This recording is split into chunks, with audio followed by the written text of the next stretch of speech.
وہ جھکا ہوا تھا، اس کا چہرہ زرد تھا، دانتوں سے محروم تھا اور 2 لاٹھیوں کے سہارے بمشکل چل رہا تھا۔ تمہارا پوتا 2 لاٹھیوں کے سہارے چلتا ہے، بیٹا 1 لاٹھی کے سہارے، اور تم خود بغیر کسی سہارے کے چل رہے ہو۔ ایک دن چند بچے جنگل کے قریب ایک پرانی کائی میں کھیل رہے تھے کہ انہیں وہاں سے ایک عجیب و غریب چیز ملی۔ وہ مکئی کے دانے جیسی تھی، مگر سائز میں مرغی کے انڈے کے برابر۔ اس کے درمیان ایک گہری لکیر تھی جو اسے اور بھی زیادہ پراسرار بنا رہی تھی۔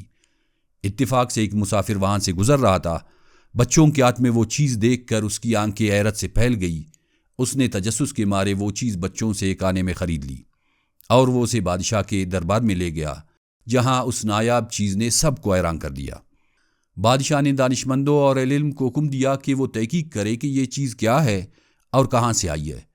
دانشمندوں نے کئی دن غور و فکر کیا، اپنی کتابیں کھنگالی، مگر کوئی سرا نہ پا سکے۔ یہ راز ان کے علم سے باہر تھا۔ ایک دن ایک مرغی اڑ کر آئی، کھڑکی کے کنارے رکھے اس دانے پر چونچ ماری اور اس میں سوراخ کر دیا۔ تب سب نے دیکھا کہ یہ تو مکئی کا دانہ تھا۔ دانا بادشاہ کے پاس گئے اور کہا، بادشاہ سلامت، یہ مکئی کا دانہ ہے۔ یہ سن کر بادشاہ اور اس کے درباری حیران ہو گئے۔ بادشاہ نے فوراً حکم دیا کہ معلوم کیا جائے کہ یہ دانہ کب اور کہاں اگا تھا، مگر اہل علم نے اپنی تمام تر کتابیں کنگالنے کے باوجود بھی اس کا کوئی جواب نہ دے سکے۔ آخر کار وہ بادشاہ کے پاس لوٹے اور کہا، ہمیں اس کے بارے میں کچھ معلوم نہیں، ہماری کتابوں میں اس کا کوئی ذکر نہیں۔ شاید کوئی بوڑھا کسان جانتا ہو کہ ایسا اناج کب اور کہاں پیدا ہوتا تھا۔ بادشاہ نے فوراً حکم دیا کہ سب سے بوڑھا کسان دربار میں حاضر کیا جائے۔ کچھ دنوں بعد خادم ایک بوڑھے کو لے کر دربار میں پہنچے۔ وہ جھکا ہوا تھا، اس کا چہرہ زرد تھا، دانتوں سے محروم تھا اور 2 لاٹھیوں کے سہارے بمشکل چل رہا تھا۔ بادشاہ نے اسے وہ مکئی کا دانہ دکھایا اور پوچھا، کیا تم نے کبھی ایسا دانہ دیکھا ہے؟ یہ کہاں اگتا تھا؟ بوڑھا اتنا بہرا تھا کہ وہ بمشکل بادشاہ کی بات سن سکا اور بڑی مشکل سے سمجھ پایا۔ اس نے وہ دانہ اٹھا کر دیکھنے کی کوشش کی، لیکن بینائی کی کمزوری کی وجہ سے دانہ نہیں دیکھ سکے۔ مگر اس نے اپنے ہاتھوں سے اسے ٹٹولا اور دیر تک خاموش رہا۔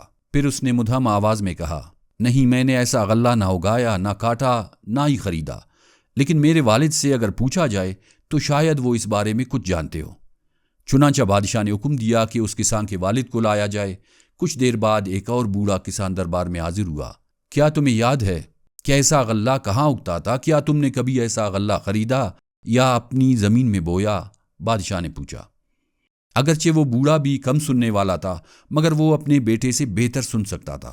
اس نے کہا، نہیں، میں نے ایسا غلہ کبھی نہ بویا نہ کاٹا، اور جہاں تک خریدنے کی بات ہے، ہمارے زمانے میں پیسے کا رواج ہی نہیں تھا۔ ہر شخص اپنا غلہ خود اگاتا تھا اور مل بانٹ کر کھاتے تھے۔ اور کہا، میرے والد سے پوچھا جائے، شاید انہیں اس بارے میں کچھ معلوم ہو۔ بادشاہ نے اس کے والد کو بھی دربار میں بلانے کا حکم دیا۔ کچھ وقت بعد سب سے بوڑھا کسان دربار میں آیا۔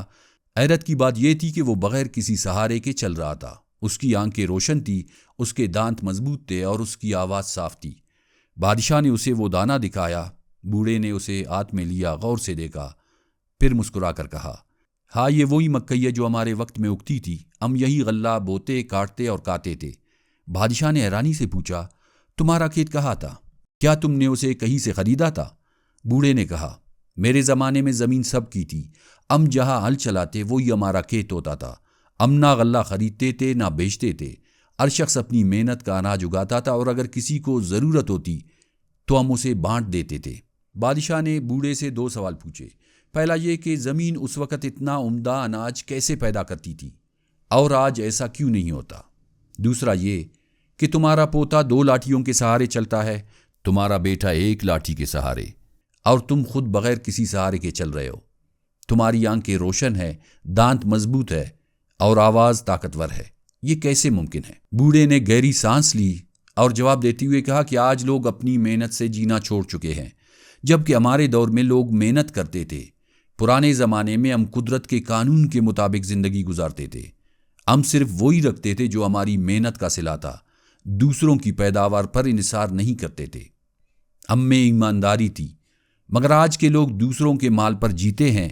لالچ بڑھ گیا ہے اور زمین کو اس کے حق سے زیادہ لوٹا جا رہا ہے۔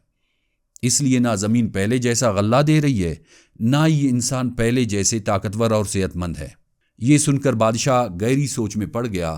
وہ سمجھ گیا کہ قدرت کا قانون کبھی نہیں بدلتا، بدلتے صرف انسان ہے۔